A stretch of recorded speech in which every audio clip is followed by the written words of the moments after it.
Ano daw ba yung demurrer of evidence? Yung demurrer of evidence po sa isang kasong krimen po halimbawa or civil, matapos po halimbawang magpresenta ng ebidensya yung nagsasakdal sa isang kasong kriminal o yung nanghihingi ng danyo sa isang kasong civil, matapos siya magpresenta ng ebidensya, makikita mo na yung presenta niya ay hindi sapat para ika nga ay magpatuloy pa ang kaso. Kung ito'y civil case, hindi sapat para patunayan na dapat magbayad ng danyos yung defendant. Kung ito'y criminal case, hindi sapat para ikulong halimbawa o parusahan ng pagbabayad ng multa yung inaakusahan.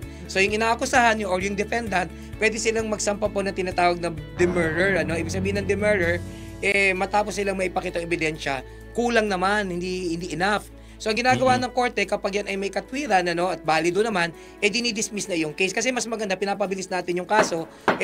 Kumbaga, kung doon pa lang sa ebidensya may kulang na talaga, wag na natin pahabain. Right. So yan ang nangyayari dyan. Pero may distinction po yan. Kapag ka po civil case, pagka nag-demurrer ka at hindi yan na sang-ayunan, ikaw na magprepresenta ng ebidensya mo. Pero sa criminal case, para makapag-file ka ng demurrer, hihingi ka muna ng pahintulot sa korte na mag-file ka ng demurrer. Kasi pag wala pahintulot, dumiretso ka ng demurrer at yan ay na-deny, hindi ka na magprepresent ng evidence. Ouch. Yun lang yun.